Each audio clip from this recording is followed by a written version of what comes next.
Pessoal, desculpa atrapalhar aí o happy hour de vocês, sei que estava animado pra caramba. Mas juro que eu vou ser rápido, espero que vocês gostem da palestra. Estou com uma pressão muito grande aí, depois de 2 palestras incríveis aí do Guilherme da FIAP, o pessoal aí, o Arley e o João da Sonic Wall, mas vou fazer o meu melhor, espero que vocês gostem.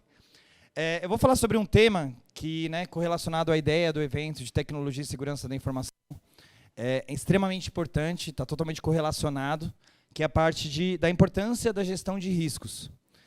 Quando a gente fala em gestão e segurança da informação, está intrínseco a gestão de riscos. Na verdade, acredito que, seguindo as boas práticas aí de mercado, não dá para você fazer uma boa gestão em segurança da informação se você não tiver a base estrutural da gestão de risco. Uma coisa não funciona sem a outra. E, sinceramente, na minha experiência aí de mais de 15 anos trabalhando no mercado de segurança da informação, infelizmente, eu vejo o pessoal focando, às vezes, muito em tecnologia, quando fala de segurança, e esquece um pouquinho a importância da gestão do risco. E aí eu vou falar um pouquinho da questão conceitual da gestão de risco e também como é a melhor forma de aplicar na prática, no dia a dia nosso aí, nas empresas. Eu estou vendo muitos conhecidos aqui, muitos clientes, muitos amigos. Agradeço muito a participação de todos, mas tem muito pessoal novo aqui que também agradeço muito a presença. Só para esse pessoal que ainda não me conhece, vou me apresentar rapidamente. Eu sou CEO aí da Athena Security. Minha formação, eu sou formado em administração, tenho MBA em gestão e governança de TI pela FIAP também. E sou responsável pela área de consultoria da empresa. E também sou apresentador do Athena Podcast. Muitos acho que já acompanham aí. Quem não acompanha, sigam lá no YouTube, que é um podcast voltado para a área de negócios, tecnologia, inovação, que a gente entrevista aí profissionais de diversos segmentos ali para justamente dar dicas e servir de inspiração para quem quer crescer profissionalmente, quer ser um empreendedor ou crescer na carreira. Então, quando a gente fala de gestão de risco, eu vou começar um pouquinho com a questão conceitual. A gente fala de risco em si, o que é risco? Aí, risco, a palavra em si vem do latim, que trata da possibilidade de algo dar errado. É você fazer a gestão sobre isso, se precaver quanto a isso. Então, para ter um bom gerenciamento de risco, é essencial, é fundamental que os perigos e falhas sejam mapeados. Dentro da gestão de risco, o mais importante é você fazer uma análise adequada dos riscos. E aí eu vou exemplificar aqui para vocês, para quem às vezes não é correlacionado direto com a área de tecnologia, não tem esse conceito muito técnico, muitos empreendedores, empresários aqui também. A gente pode lembrar de um exemplo clássico de gestão de risco, de análise de risco, que é quando você vai fazer uma pólice de seguro. É um exemplo muito comum, que todo mundo deve ter passado por isso, ou já sabe mais ou menos como funciona. E as seguradoras, ela tem que fazer de risco muito apurada para garantir que não vai ter prejuízo, para conseguir estipular o valor que vai ser cobrado no seguro. Então, assim, é um exemplo clássico que todo mundo conhece, que eles identificam qual é o nível de risco daquele cliente ter um incidente de segurança do carro ser roubado ou dele sofrer um acidente, que pode gerar um impacto negativo, pode gerar um prejuízo para a seguradora. Então, ele tem que fazer essa análise de risco para ver realmente quanto que eles devem cobrar do valor da pólice. Então, é legal essa perspectiva de gestão de risco, que é comum a todos, que é o seguinte, a gente pensa só em gestão de risco, como evitar dar problema, ter prejuízo, evitar deixar o ambiente, o sistema indisponível. Mas não é o único ponto que gestão de risco é essencial. Gestão de risco também é essencial para o negócio da empresa, quando você está oferecendo o seu produto ou o seu serviço. Isso serve para qualquer segmento, pessoal. Eu vou exemplificar em cima de um caso mais prático para vocês, que é a nossa própria empresa, que é uma empresa prestadora de serviço, que serve para qualquer um de vocês que trabalham em empresas prestadoras de serviço. Quando você vai estipular um preço de um projeto, além dos custos inerentes àquele projeto, de horas trabalhadas, de desgaste, de imposto, que a gente sabe que é um custo gigantesco, a gente tem que colocar o custo do risco dentro do projeto. Então, por exemplo, né, um caso clássico aí, né, vocês, tem muitos clientes nossos aqui, muito pessoal da área de tecnologia, quando a gente cobra um projeto, por exemplo, de implantação de um switch, uma coisa meio básica, de uma unidade filial, às vezes pequena, você vai ter o custo de horas trabalhadas daquele colaborador, você vai ter o custo de imposto, de emissão de nota, vai ter custo, às vezes, de deslocamento, hospedagem, etc. Mas qual que é o risco daquela operação? Às vezes é alto, às vezes é baixo. Agora, no mesmo exemplo, né, de muitos clientes nossos aqui, quando a gente vai fazer, por exemplo, a implantação de um firewall, de uma unidade matriz, que a gente está passando por isso com alguns clientes nossos aqui, que é algo extremamente crítico, que se a gente fizer alguma coisa errada, o ambiente do cara fica indisponível. Aí a gente pega clientes da área financeira, a gente pega clientes, né, de e-commerce, que o site fica indisponível, o cara que vende milhões por dia, o site ficar indisponível um dia, qual o prejuízo que isso vai gerar. Você pega, né, clientes da área da saúde, que está lidando com vidas. A gente tem que colocar esse risco dentro da nossa operação. Então, como é que funciona isso na prática, para, né, não ficar só numa questão conceitual? Eu tenho que ter um analista, o analista que vai fazer a implantação do switch, ele tem que ser um cara bom tecnicamente, mas ele tem um nível de responsabilidade muito menor. O cara que vai fazer a implantação de um firewall, de uma matriz, de uma empresa que tem 60 unidades, que se ficar indisponível, pessoas podem morrer, prejuízos de milhões, o custo disso tem que estar dentro da minha operação. Isso serve para tudo, pessoal. A gente, né, exemplifica em cima de projetos, que é muito claro para a gente, mas pensa nisso num produto. Pensa numa empresa de varejo, num fabricante. Pensa numa empresa que revende produtos alimentícios. Qual o risco daquilo não vender, perder a validade e você perder aquela mercadoria? Isso tem que estar no custo de venda final. Se você não calcular isso e não vender e perder a validade, você perder esses produtos, você vai ficar no vermelho e a sua empresa pode ir à falência. Então o risco está inerente não só na questão, que é importantíssima, né, de evitar problemas, mas em toda a operação, seja qual segmento você atua. E é uma perspectiva que muita gente esquece. Aí, obviamente, né, a gente fazendo um evento voltado para a área de tecnologia e segurança da informação, eu vou delimitar isso dentro da nossa área, do nosso dia a dia. Então, assim, quando a gente vai fazer a gestão de risco dentro da área de tecnologia, você pode, sim, fazer uma análise mais macro, tendo uma percepção de qual que é o risco total em cima de todos os serviços que a gente oferece. Porém, dificilmente isso vai te dar informações precisas para você conseguir mudar processos, criar melhorias e principalmente para a tomada de decisão. Então, para a tomada de decisão, e aí fica a minha primeira dica aqui, para vocês aplicarem isso na prática, é você delimitar o risco. Então, você delimita de acordo com as atividades que você exerce, que são essenciais. Para fazer essa delimitação dentro da área de tecnologia, eu não quero ficar inventando, né? Eu vou usar uma metodologia clássica, que é extremamente, né, importante, que a gente sabe que ajuda muito na gestão da área de tecnologia, que é o ITIL. Você fazer a gestão de risco por serviços de TI.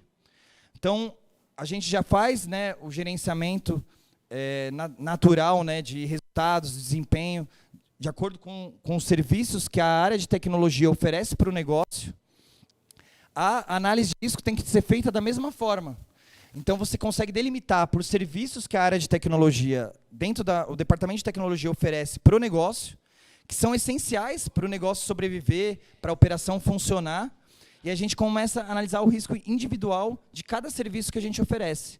Nisso, obviamente, baseado na criticidade de cada serviço, você identifica gargalos, e aonde o risco está mais inerente, que tem uma probabilidade de impacto maior de gerar um prejuízo para o negócio, e esse vai ser feito com adequada, você vai ter informações estratégicas para a tomada de decisão, para seja fazer um investimento em cima do departamento, em cima do serviço que você está oferecendo, contratar novas tecnologias, analisar o desempenho dos seus colaboradores, mudar o pessoal, contratar profissionais mais capacitados. Então, por isso que eu falo, a gestão de TI sem análise de risco é meio... Alô, alô? É meio que fazer uma gestão às cegas. Então, é muito importante que isso seja feito e faça parte do processo da gestão. E aí eu vou delimitar mais ainda, entrando de forma mais específica na parte de segurança da informação. Então, da mesma forma, a gente delimita pelo serviço, a gente pode delimitar pelos recursos de segurança da informação que são essenciais para o negócio. Eu fiz um exemplo aqui, né, baseado de forma padrão aí, que normalmente as empresas utilizam de recurso de segurança, com uma perspectiva até um pouco mais técnica, né, de realmente quais recursos são essenciais para uma empresa garantir a segurança dos seus dados.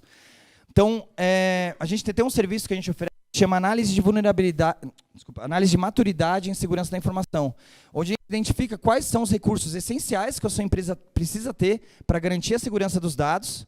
E essa análise de risco vai ser feita em cima desses recursos, para identificar quais deles estão com o nível de maturidade adequado, que atende às necessidades do negócio, e qual deles precisam ser melhorados. E aí, novamente, para o gestor da área de tecnologia, ou gestor de segurança da informação, o security officer, tomar a decisão correta da onde realmente ele precisa investir, ele precisa priorizar investimentos, precisa priorizar esforço, energia, horas de trabalho, para garantir que a segurança esteja eficaz de acordo com a necessidade da empresa.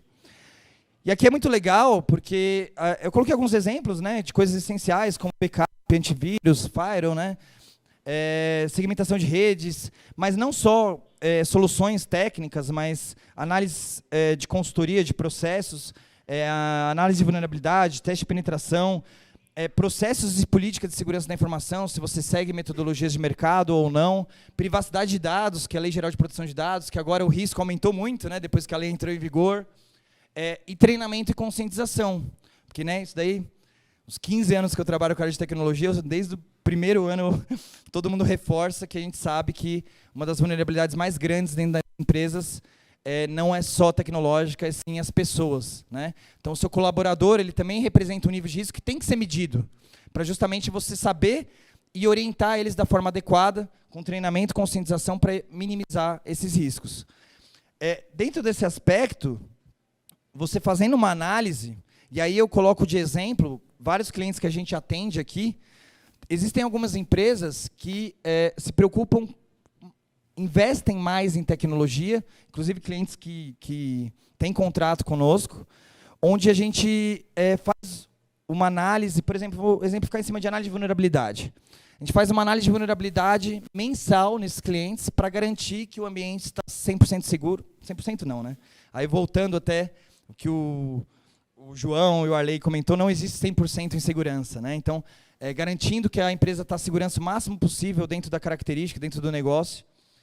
E existem empresas que fazem análise de vulnerabilidade de forma recorrente, para justamente identificar essas vulnerabilidades e tratar elas, que é algo muito legal para você ter uma boa gestão sobre as vulnerabilidades e garantir a segurança. Mas existem empresas, inclusive que estão aqui, que fazem análise de vulnerabilidade de forma anual. Existem empresas que nem fazem. E aí, quem que está com um nível de risco menor? Aquele que faz análise de vulnerabilidade mensal? Ou o cara que faz análise de vulnerabilidade anual? Vamos exemplificar. O que vocês acham? Lindo. Por mais que seja dessa forma, depende. Não quer dizer que o gestor de TI ou o gestor de segurança da informação da empresa que faz uma vez por ano, que ele está sendo um mau gestor. Pelo contrário. Tudo depende, porque a tomada de decisão dele escolher fazer uma vez ou fazer uma vez por mês, ou simplesmente nem fazer, depende justamente do que eu estou tentando passar para vocês. A análise de risco. Não dá para comparar. E, às vezes, por pressão, por boas práticas de mercado, eu estou falando isso aqui, o comercial vai me matar, viu? Os caras estão querendo empurrar a análise de vulnerabilidade mensal para vocês já vão cortar.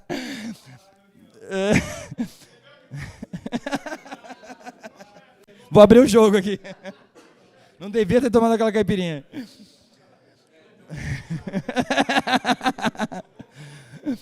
Será que precisa de Sonic-Wall mesmo? Opa, desculpa.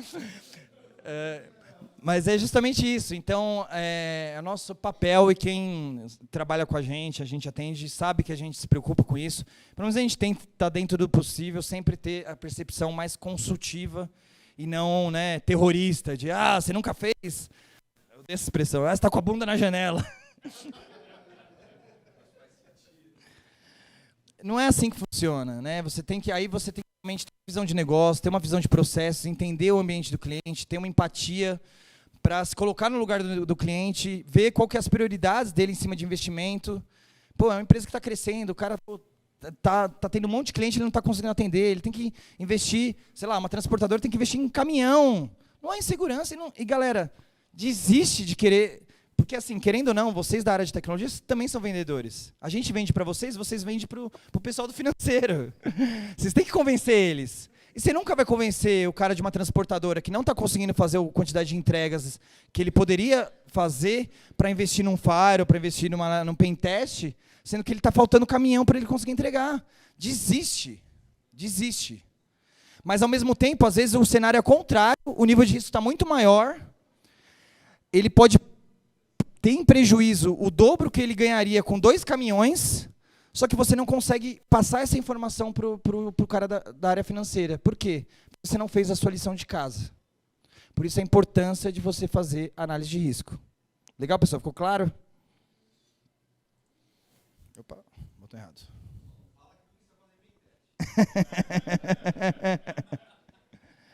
Aí vem uma perspectiva do porquê que os incidentes acontecem, né?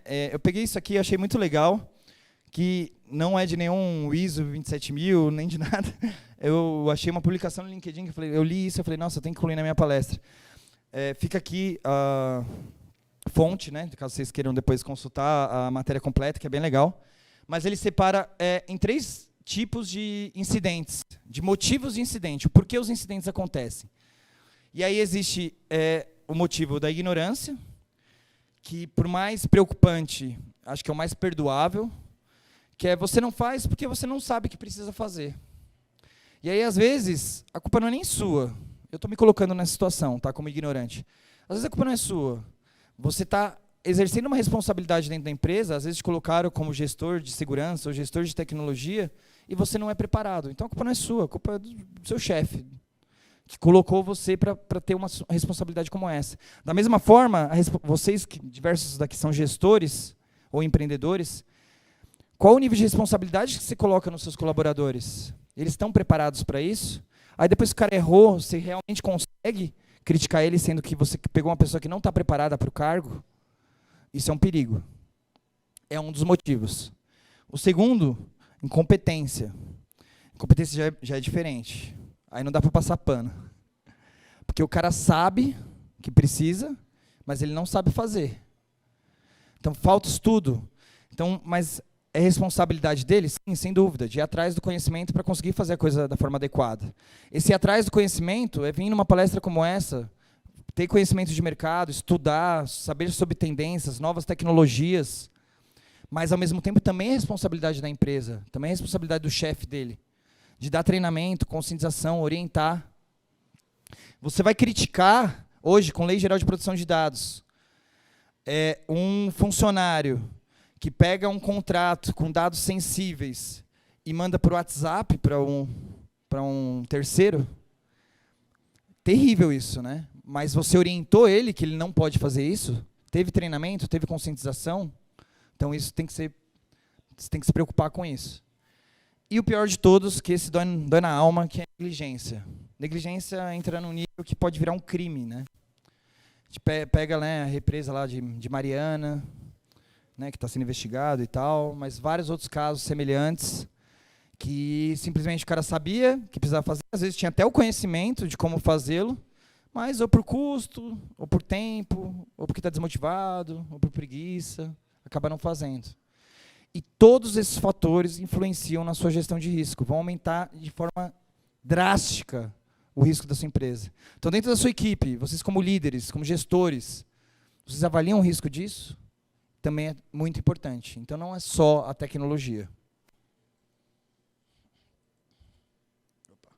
Como realizar a gestão de risco? A gente vai, né, assim, eu não vou dar um treinamento completo, até pelo tempo, mas é legal vocês pesquisarem mais sobre o assunto, tem normas ISO que te ajudam a fazer a gestão de risco. A gente tem um especialista aqui, que é o Thiago Mendes, que está lá fora, depois vocês vão atrás dele. Ele é especialista auditor ISO, especialista LGPD, bodybuilding. O cara desse, vocês não tem como não reconhecer, o cara mais grande aí da empresa. Depois, tirem dúvidas com ele de como fazer, de como aplicar isso na prática, consultem os comerciais, aí, agora eu vou ajudar vocês, hein? Os vendedores aí que eles vão te orientar de como fazer, a gente tem serviços para te ajudar referente a isso, tá? Mas o base é a matriz de risco, que pode ser feita análise de forma qualitativa, então dentro de uma percepção, de experiência, do que pode gerar impacto ou não. Nem tudo a gente consegue quantificar, vai da experiência de vocês também, de análise de mercado. E a análise quantitativa, que é você analisar normalmente histórico. Então você pega a quantidade de incidentes de segurança da informação que teve o ano passado. Qual que é o risco e qual que é o prejuízo que isso gera. Quanto que eu tenho que investir para evitar que esse risco aconteça, que aconteça a mesma quantidade de incidentes, que me dê menos prejuízo. Se eu investir o dobro, eu vou conseguir colocar a quantidade de incidentes pela metade? Vale a pena o investimento?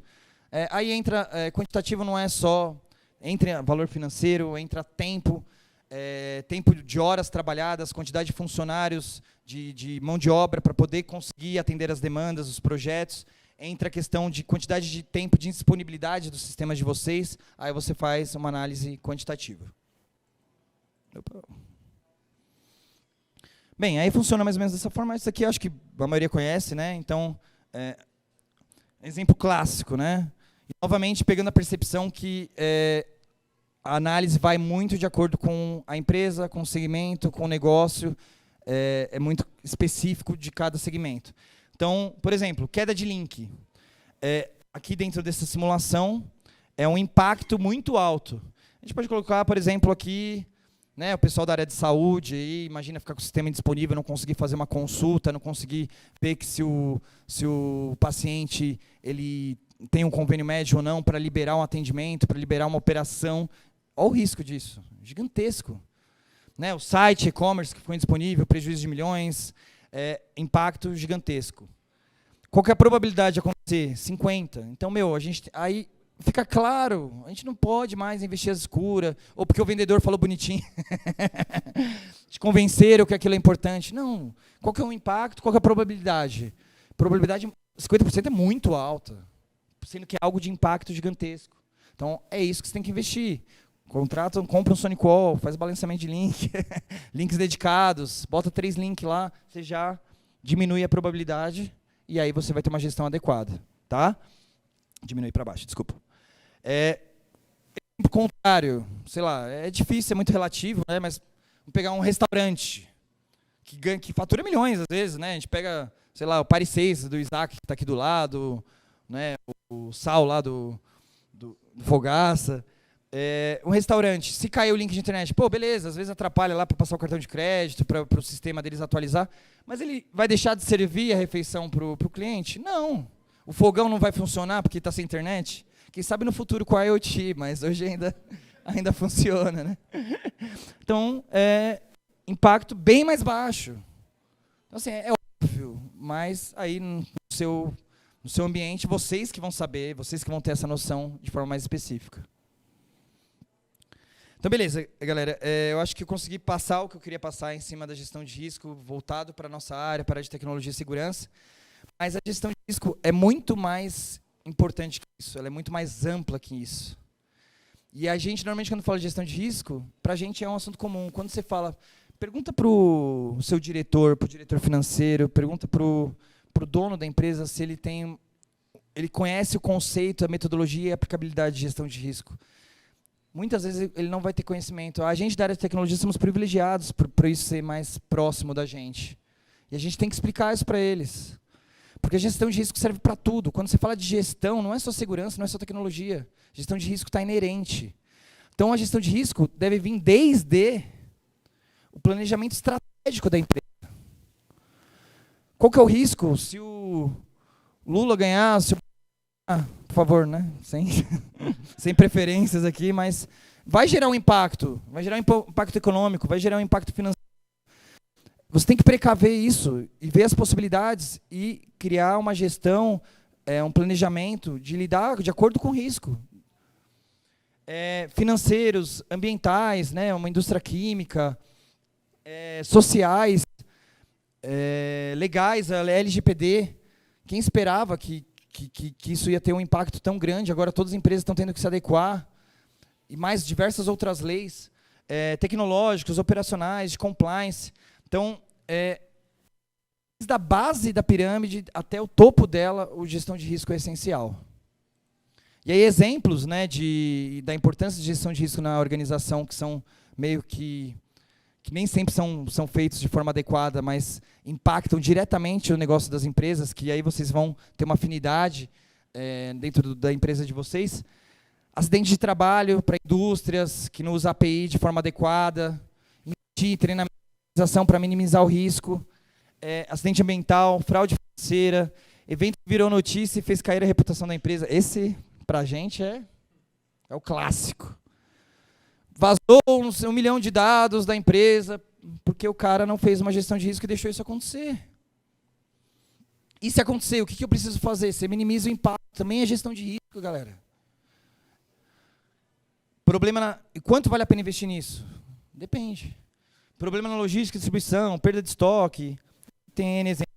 Depois vocês dão uma olhada com mais calma. Na liderança. Gestão de risco não é só processual, galera. Com pessoas também impacta. Você ser um mau líder, você não motivar a sua equipe, você não fazer uma gestão adequada, você não ser respeitoso, você tratar as pessoas de forma preconceituosa. Né? Meninas aí do Cyber Security Girl, MCIO, a gente está conversando disso lá fora. O impacto isso pode gerar, perder profissionais exemplares com potencial gigantesco. Isso tem que ser colocado na análise de risco também. O líder tem que ter essa visão, e muitos de vocês aqui são líderes, gestores, têm equipe. Vocês fazem essa análise? Tem que fazer. Então, o que impacta? Turnover, absenteísmo, desmotivação. O cara porque está desmotivado, porque não tem controle, porque não foi orientado, não teve treinamento, perda de qualidade, produtividade e etc. Aí, eu queria fazer uma provocação com vocês. Eu fui, escadinha, colocando como isso impacta em tudo. Porque na empresa, quando a gente vai fazer um projeto novo, quando a gente vai fazer uma mudança, quando a gente vai criar um novo produto, a gente planeja tanto. Quando a gente vai empreender, a gente não faz um planejamento de negócios e tal. E por que na nossa vida pessoal, a gente vai no instinto, na emoção, na sensibilidade? Por que a gente não faz um planejamento da nossa vida, dos nossos objetivos? Quem aqui tem um controle, um planejamento do que quer ser daqui 5 anos e quais ações eu preciso tomar para conseguir chegar nesses objetivos e quais riscos vão ter essas ações dentro da minha vida pessoal? Se eu vou querer empreender e vou querer ser pai de gêmeos, é difícil. É difícil, porque você vai ter que se dedicar muito à sua empresa, e aí vale a pena o risco de você não ver os seus filhos crescerem? Põe na balança. Aí é muito pessoal, não estou aqui para julgar. Mas quem pensa, põe no papel. Porque você que às vezes, por mais que a gente tem profissionais aqui de empresas gigantescas e tal, tem gente que não está feliz no trabalho. E aí, como é que você vai planejar? E você continua lá, porque você fica com medo de que você tem um salário bom ali, você não quer perder aquela estabilidade financeira. Beleza, eu não estou falando para você largar. Realmente, mas faz uma análise de risco. Quanto vale a pena, às vezes, você não ser feliz para ter uma condição social X? Esse conhecimento serve para isso também, galera. Por isso que é importante.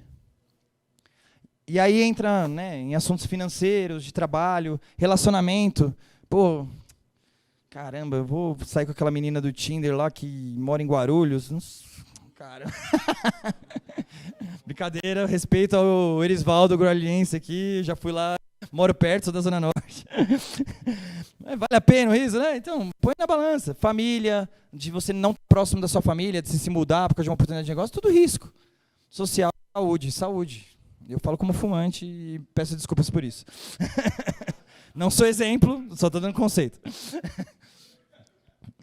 Aí, agora sim, a parte conceitual acabou por aqui, mas eu vou falar uma parte um pouquinho pessoal para vocês.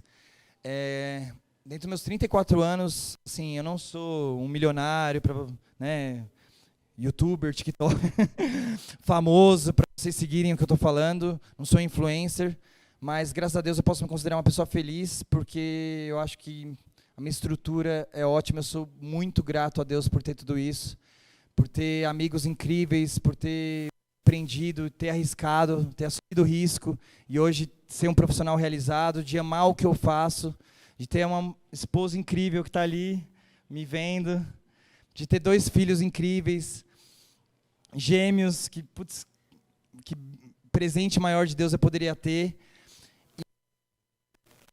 Ninguém é perfeito, pessoal, todo mundo erra, mas para mim minimizar os erros, de conseguir manter uma vida honesta e certa, e as pessoas verem isso em mim, me tratarem bem, manter meu nível de amizade, manter meus amigos, manter minha família, eu sigo alguns princípios que são básicos, que se você não seguir eles, eu acho que é um risco bem negativo, que eu acho que não vale a pena correr.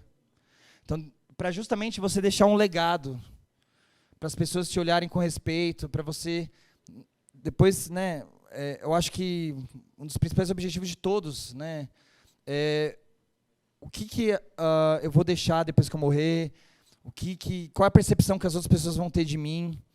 É você deixar o seu legado, deixar um histórico, deixar uma empresa com um evento legal desse, com um monte de amigos, todo mundo sair satisfeito, conseguir ter agregado valor para vocês terem aprendido algo. Isso é um legado que isso não tem preço, na minha percepção, tá? E para isso, ética, respeito, educação, são princípios básicos que não vale o risco você não seguir por esse caminho. Falo pelo Adailton, que é um gestor de carreiras aí, que me ensinou muito sobre isso. É o meu aprendizado que eu passo para vocês aqui. E dentro disso, vem um ponto que é ajudar ao próximo. Que, assim, a gente está começando, mas a gente está tentando seguir esse caminho também. Mas só para finalizar a parte conceitual, você analisar o risco não quer dizer que você não vai assumir o risco. Nada que você quer na vida que realmente vale a pena, que tem valor, vai ser de graça. Você vai ter que se esforçar, vai ter que estudar, vai ter que trabalhar, vai ter que fazer network, vai ter que vir em eventos, aprender. Não tem caminho fácil. E eu aprendi aí com 50 podcasts, depois sigam lá no YouTube. Que não aprendi comigo, aprendi com eles, que me ensinaram que nada vem de graça. Então, se você quer alguma coisa realmente que seja transformadora, você vai ter que arriscar. Então, não use tudo que eu aprendi para ficar com medo e não assumir o risco. Não é isso que eu quero passar, tá, pessoal? Assumem o risco, vale a pena, mas faça isso de forma consciente, planejada e estratégica. Então, gerenciar os riscos não significa não arriscar. Significa agir com inteligência para tomar decisões de forma consciente e estratégica. Beleza, pessoal, é isso.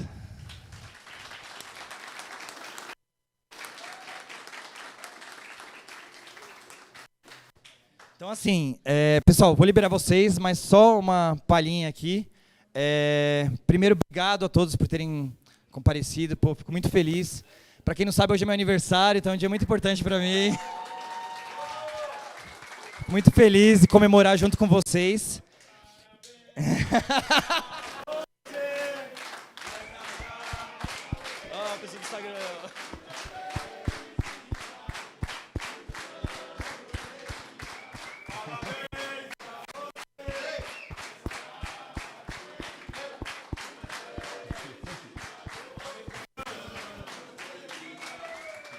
Obrigado.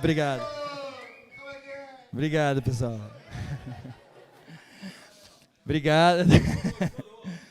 Obrigado. Não, é um prazer imenso mesmo. Essa sensação de você estar no seu trabalho e se sentir em família é incrível. Vale tudo, vale qualquer risco para ter isso, galera. E só complementando a questão de ajudar o próximo, é um pensamento que a gente tem, não só meu, né, da empresa como um todo, mas principalmente dos sócios, do Renan, do Wallace, que a gente pensa isso em conjunto.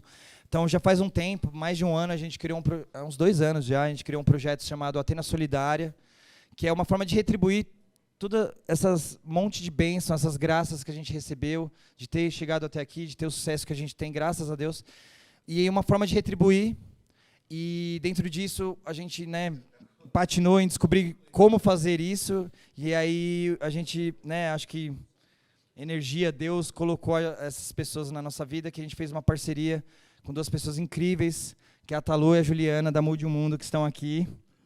E a gente criou esse projeto Atena Solidária para ajudar ONGs, instituições. E aí, quem conhece a gente, acompanha a gente no Instagram, já sabe disso. A gente ajuda crianças necessitadas, doa agasalhos para moradores de rua. Tem diversos tipos de campanhas que a gente vai divulgando aos poucos. E é um projeto que eu queria que vocês conhecessem um pouco, até para incentivar, seja individualmente, ou dentro da empresa, ou vocês que são empresários, que queiram entrar também, ou sugerir dentro da organização de vocês, ou individualmente, porque é algo muito legal e é algo que também ajuda o seu risco de ter uma vida melhor e ser feliz e sentir completo, aumentar bastante. Então, para isso, eu vou trazer a Juliana e a Talu, da Mude o Mundo, para explicar um pouquinho o projeto para vocês, só para vocês conhecerem, porque acho que vale muito a pena. Obrigada. Obrigada pelo espaço, uma honra estar aqui, um prazer. Oi. Um prazer enorme, pessoal.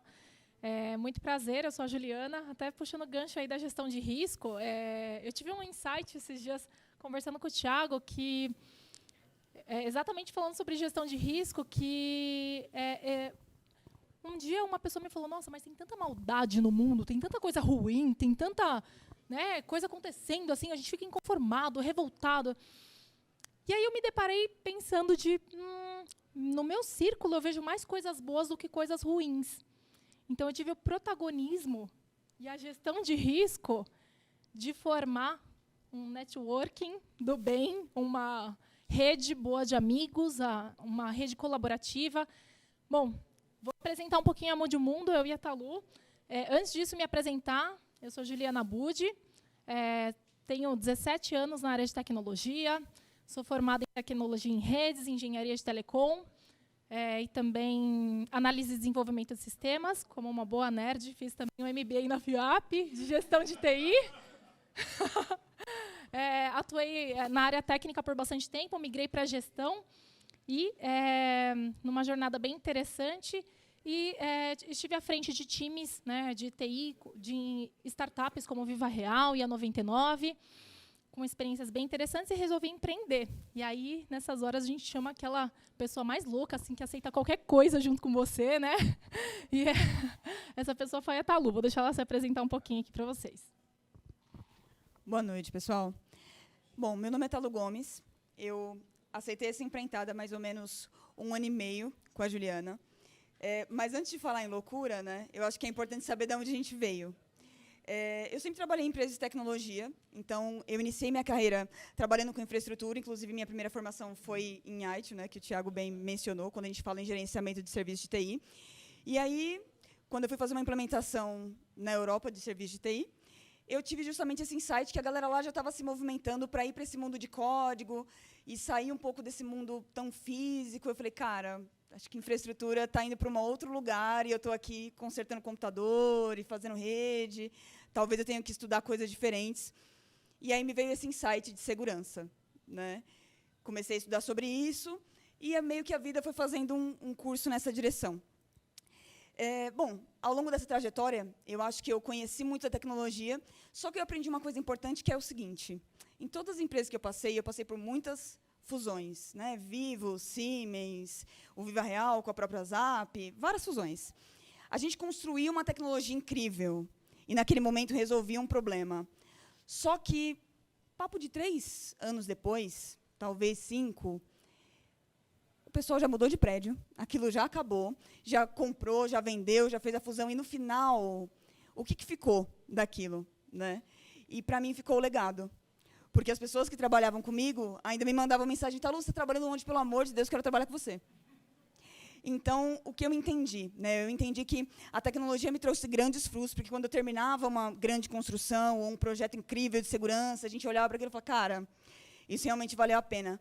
Mas, mais que isso, e que durou mais tempo, foi o legado que eu deixei dentro das pessoas com as quais eu trabalhei. E eu acho que essa reflexão, ela caminhou comigo durante muito tempo, até que eu encontrei com a Juliana, em 2014. E aí ela tinha algumas ideias, falou assim, cara, e se a gente agregasse tecnologia e desse um pouco desse peso de segurança para um mundo que, às vezes, não enxerga esse caminho, que é o mundo das ONGs e das empresas que estão procurando ser um pouco mais ESG e devolver um pouco do que elas recebem para a própria sociedade. Como é que a gente faz isso acontecer? E aí a gente veio, desde 2014, amadurecendo essa ideia e pensando sobre isso. A Juliana já tinha muitos anos aí trabalhando com filantropia também. E aí ela falou assim, cara, eu acho que é um mundo que está pouco digitalizado, e a gente tem um background técnico forte, a gente entende bastante do assunto, e se a gente fizesse esse match? Né, para dar esse match perfeito entre a tecnologia e as empresas que, às vezes, quando a gente fala empresa, né, quem são as empresas? São pessoas. Ponto. Às vezes, são pessoas que estão buscando uma forma de retribuir isso, ou de sentir até realmente que estão deixando um legado para a comunidade ou para outras pessoas. E tem as ONGs. Como é que as ONGs surgem? Né? Geralmente, é da boa vontade de alguém. E aí, aquela senhorinha que mora no fundo da casa de alguém, que tem uma super boa vontade, junta 15 crianças no quintal dela, mas ela não tem acesso à internet, ela não conhece os meios, ela não sabe como potencializar aquela boa vontade. Talvez tivessem milhares de pessoas dispostas a ajudar, mas ela nunca vai ter essa informação. Então, a gente entrou como uma plataforma que faz esse meio de campo. Né? E aí, acho que a gente começa a falar um pouco mais do que a Mudimundo faz. Né? Deixa eu ver se a gente consegue aqui. Bom, geralmente é difícil de explicar, mas a Mudimundo é o marketplace do bem. Qual que é a ideia? A ideia é a gente juntar todas as pessoas que têm um interesse em deixar um legado positivo. Né? Então, eu trabalho com tecnologia, mas eu gostaria, né, de sair um pouco da minha bolha e conhecer outros mundos e ajudar outras pessoas. Porque, independente do... Beleza, esse é o certo a se fazer, a gente já sabe. Mas tem muitas outras coisas que tocam esse caminho. Né? E aí, esse desenho ele traz um pouco do que a gente faz na prática. Então, a Mudimundo é uma plataforma que conecta essas pessoas e traz inteligência para esse mundo, não só das ONGs, mas das empresas que têm interesse em se aproximar mais desse futuro, né? Desse legado, dessas pessoas que deixam um legado melhor e um mundo melhor. Nesse desenho, a gente percebe as empresas que estão querendo fazer algum bem. Então, vamos lá. Eu gostaria de contribuir com uma ONG, mas, às vezes, a gente está numa sociedade que já sofreu tanto, e já tem tanta corrupção, e aí eu vou ajudar essa ONG, mas, de repente, eles estão fazendo lavagem de dinheiro, e usaram da minha boa-fé, e o meu dinheiro não vai para onde eu gostaria. Então, o que a Mudimundo faz? Ela traz a tecnologia para essa história e garante não 100%, né? Como a gente bem mencionou, segurança a gente não consegue, mas a gente tenta garantir o máximo de segurança nesse processo e garantir a idoneidade do outro lado, tanto da ONG quanto das empresas. Então, para garantir que esse processo seja transparente, quando a gente fez o primeiro estudo, inclusive foi assim que surgiu a Mudimundo, sobre o porquê que você não ajuda outras pessoas. Poxa, eu não ajudo porque eu não tenho tempo. Legal. Não tenho tempo, se você tivesse tempo, eu te indicaria um voluntariado. Não tenho tempo, mas eu tenho dinheiro. Ok, então você pode dar uma ajuda monetária. Cara, não tenho tempo nem dinheiro. Você bebe. No Brasil, se você bebe, sabe o lacre? Ele pode virar uma cadeira de rodas para uma pessoa que precisa. Inclusive, a gente tem conexão com essa ONG, que se chama Heróis dos Lacres. E aí a gente tenta fazer o quê? Tirar essas barreiras. Né, para a gente parar de reclamar que está numa sociedade ruim e corrupta, e que nada dá certo, que é um problema geral, e beleza, porque é um problema geral a gente não vai fazer nada, e tenta trazer um pouco de protagonismo para esse caminho. Então, empresas como a Atenas, já são nossas parceiras aí já tem algum tempo, começaram a colaborar nesse sentido, e a gente começou a criar um ecossistema do bem. Então, a empresa, através da Mudimundo, gostaria de ajudar a ONG. O que a gente tenta fazer, além de trazer inteligência para esse processo, vou trazer um exemplo prático, inclusive, da própria Atena. Uma das primeiras ações que a gente fez foi com uma ONG chamada Projeto Criança AIDS. Como o próprio nome já sugere, são de crianças que já nasceram com AIDS. Né? Então, existe todo um tabu sobre esse assunto, já tem a questão do que a sociedade vai fazer, já são crianças em situação de vulnerabilidade, e aí a gente entrou para fazer esse match perfeito. Essa ONG tinha alguma necessidade, a Atena queria ajudar. Como é que a gente faz esse match e potencializa esse bem? Eles precisavam fechar, por exemplo, uma série de cestas básicas. Só que daí, quando eles precisavam fechar as cestas básicas para as pessoas, putz, davam... Era isso que eles precisavam? Davam 1 quilo de X, né? Mas eles precisavam de 27 sabonetes, porque as crianças, nessas condições, precisam ter uma higienização muito maior. E ninguém doava sabonete. Como é que a gente faz? Então, dentro da plataforma, a gente otimizou tudo o que eles precisavam. A gente entendeu que a Atena queria realmente ajudar com uma causa que seja idônea. Fez dessa ONG para garantir a idoneidade, uma questão de checagem de balanço, posicionamento jurídico, e se realmente eles executavam um trabalho sério. E toda a compra que foi feita para fechar essas cestas básicas foi feita num comércio local. Por quê? Porque durante a pandemia, esse mercadinho sofreu com esse processo de digitalização. Então, geralmente, aquele senhorzinho que abriu um mercado e todo o sustento da família dele era feito naquele mercado, e ele não conseguiu se digitalizar a ponto de que as pessoas começaram a comprar pela internet, iFood, mercados, etc. Ele perdeu o público, quase fechou. E aí, qual que era a ideia? A ideia é que o bem que Atenas fez não veio só para a ONG ou para as crianças, mas também passou pelo seu Gumercindo. Então, a ideia é trazer inteligência para todo esse processo, né, que já é tão precário, e tentar potencializar a ideia dessas pessoas, porque, às vezes, a pessoa que fundou a ONG, né, porque isso surgiu de algum lugar, então, existia uma criança com AIDS, e como é que isso propagou para tantas crianças que hoje são acolhidas por esse trabalho? E como é que a gente propaga isso ainda mais? E traz outras empresas, e traz outras pessoas, e transforma isso realmente em uma corrente maior? Acho que a missão da Mude Mundo é justamente essa. Só para complementar, ainda nessa mesma instituição, a gente fez um projeto bem bacana, que foi a canalização de gás para que, primeiro, a ONG tivesse um certificado, que é o CLCB, específico para a Brigada de Incêndio, e que eles pudessem oferecer oficina culinária para as mães das crianças. A gente traz muito esse viés de existe uma necessidade imediata, mas qual que é a causa raiz? Essa visão de TI, né? Vamos na causa raiz, vamos atuar lá. Então, vamos empoderar essas mães para conseguirem as cestas básicas por elas mesmas e não precisarem da instituição daqui a pouco. Então, assim como no projeto Criançais, a gente também trouxe esse viés, por exemplo, na causa animal, né? Quando a gente fez toda uma campanha, uma arrecadação, não só para a ração dos animais que precisam comer ali, mas também para a castração dos animais de rua. Né? Vamos diminuir os animais que estão ali. Então, esse viés, essa inteligência acaba acontecendo de uma forma bem natural, e, inclusive, a gente chega a fazer conexão entre ONGs, né, ONGs que têm coisas sobrando e coisas faltando, e a gente acaba fazendo isso tudo ali por trás. Então, é um trabalho bem interessante no geral.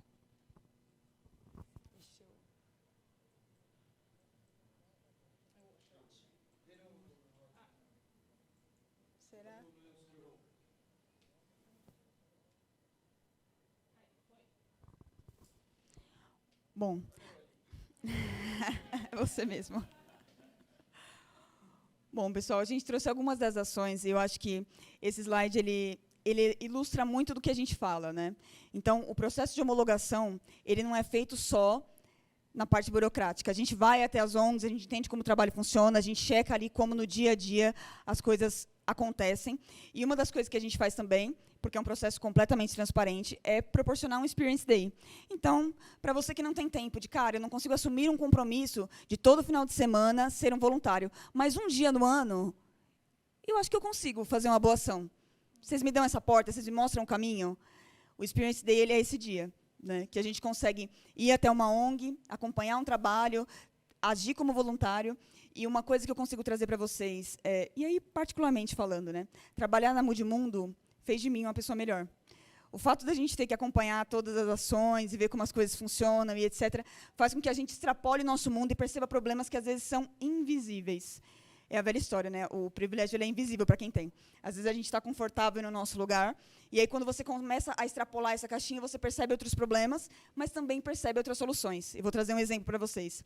Houve um dia, inclusive acho que foi naquela foto de entregas por São Paulo que a Juliana está abraçada com um rapaz, que a gente estava pensando sobre isso, né? Então a gente precisa, estava fazendo muito frio, né? Agora deu uma esquentadinha essa semana, mas vocês sabem que nos últimos dias fez um frio terrível. E a gente, cara, então vamos tentar ajudar essas ONGs que estão fazendo a distribuição de cobertores para pessoas em situação de rua? Vamos. E aí a gente começou a arrecadação, começou a juntar essas ONGs, começou a articular os trabalhos, legal. Só que aí o que a gente percebeu? Que em determinada região, mais de uma ONG tinha atuação, e quando a gente chegava para fazer a entrega do cobertor para aquela pessoa em situação de rua, ou ela já tinha, ou aquele cobertor já não atendia. E por diversas razões. Por exemplo, Talu, eu não tenho uma casa. Então, quando chove, meu cobertor molha, eu não vou ficar carregando pela cidade, porque eu sou nômade, um cobertor molhado. Eu não tenho onde estender. Então, eu vou ter que deixar meu cobertor molhado aqui e contar com a boa vontade de alguém de algum dia aparecer e me entregar um outro. E aí a gente foi começar a perceber isso, tal. Teve até uma situação que a gente estava fazendo distribuição e a gente parou num lugar. E eu falei, cara, isso aqui é só um viaduto, né? Não tinha ninguém lá e tal. De repente, abriu uma parede, que eu não sabia nem que aquilo era uma porta, né? E era só uma madeira que os caras tinham pintado e fizeram uma casa debaixo do viaduto. E aí começou a sair gente daquela parede, sair gente daquela parede. Eu falei, gente, mora uma comunidade inteira dentro de uma parede, a gente não tinha visibilidade disso. E aí veio uma menininha, muito pequenininha, estava vestindo um blusão, estava um frio. E aí eu falei assim, você quer levar um cobertor para você? Você pode levar E aí ela falou assim, tia, você tem meia? Porque se meu pezinho não esquentar, eu não esquento. E aí eu parei um instante e falei assim, putz, não. Só que eu trouxe isso muito para a minha realidade, porque é o seguinte, eu posso estar com 300 cobertas. Se eu não tiver com a meia no pé, gente, eu passo um frio miserável. E aí eu fiquei pensando naquela menininha e tal, e comecei a conversar sobre isso com a Juliana. A gente conversou sobre isso com a ONG e falou assim, cara, e se a gente agora parasse de distribuir cobertores para essas regiões que já tem uma ONG distribuindo e distribuísse meia? Meia é uma coisa que eles conseguem levar para outros lugares, luvas e gorros também. Eles conseguem levar para outros lugares, resolveria esse problema do momento, seria um pouco mais útil, e a gente está ouvindo a pessoa que está recebendo aquele serviço, que não é só a gente achar que um cobertor resolveria o problema, porque eu estou no conforto da minha casa, né? Entendeu? Então, a ideia era trazer essa inteligência de tecnologia que a gente usa todos os dias para uma população e para uma realidade que não tem acesso a essa informação. E aí, naquele dia, a gente mudou as ações e mudou a campanha e fez a distribuição de cobertores também, mas de meias e luvas e gorros, e teve uma aderência incrível, porque a galera conseguia levar isso de um lugar para o outro, tirar uma meia ou alguma coisa, enfiar no bolso e ter uma durabilidade maior, percebe? Só que é o tipo de inteligência que, se a gente não se envolve, a gente não consegue. E eu também entendo que empresas grandes, ou até empresas que estão começando agora, que precisam muito focar energia no seu propósito específico para conseguir crescer, elas não têm tempo para se dedicar para isso. E a Mude Mundo surge para suprir essa necessidade, para estar nesse gap entre as ONGs que não têm essa visibilidade de tecnologia e as empresas que têm essa vontade de ajudar, que são pessoas, né? Pessoas que têm essa vontade de sair da sua caixinha, de participar, mas às vezes não tem tempo, não tem o dinheiro, não tem a ideia. A ideia é tirar esses bloqueadores, né? Quando eu te pergunto, por que você não ajuda outra pessoa? Você vai ter muitas explicações. Eu não tenho tempo, eu não tenho dinheiro, eu não bebo, eu não... E se a gente tirasse esses bloqueios? Será que a gente não conseguiria potencializar o legado que a gente deixa no mundo? Essa questão de ouvir o cliente, assim, sensacional, né? No asilo aconteceu a mesma coisa. A gente perguntou para eles, o que vocês precisam? A gente precisa de um sofá novo, porque os que estão aqui já estão prejudicando a coluna dos idosos. Então, não adianta a gente chegar lá com comida, né? Então, essa expertise corporativa permite com que a gente aplique isso também, né, no viés social, filantrópico, e por aí vai. Pode passar, Talu, por gentileza. Opa.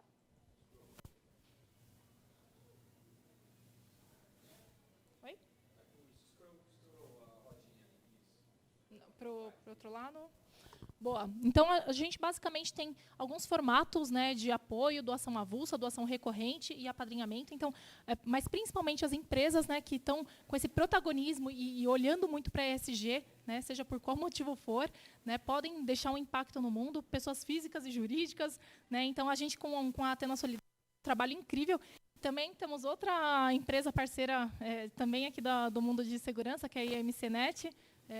Mas, assim, vocês estão super convidados, né, a assumirem esse protagonismo e entrarem com a gente de cabeça, né, a gente parar de olhar para o mundo, né, dessa forma de tudo isso precisa melhorar. O que eu posso fazer para apoiar e para fazer desse mundo um lugar melhor, né? Então, essa é a ideia. Aqui, os nossos contatos, nossos acessos, dentro do site, a gente tem um blog que a gente fala sobre formas de mudar o mundo, desde doação de sangue, adoção de pet, a gentileza, né, o sorriso. Tem muitas formas de mudar o mundo. Eu acho que a gente compartilha, né, dessa visão, e principalmente aquilo que eu comentei no começo, né, acho que estar rodeado de pessoas do bem, e é isso que a gente está fazendo aqui. Obrigada, Atena, pelo convite. Me sinto num network do bem.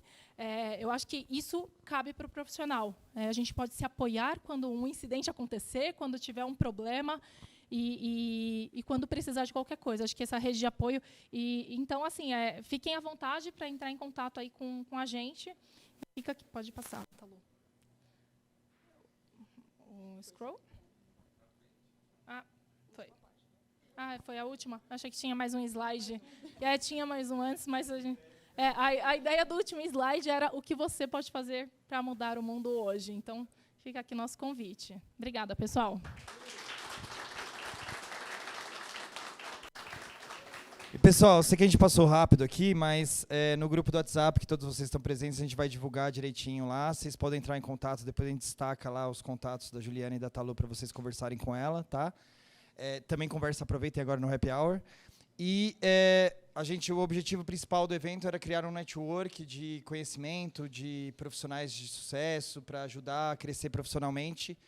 Mas vocês caíram na armadilha, na pegadinha, que não era só para isso.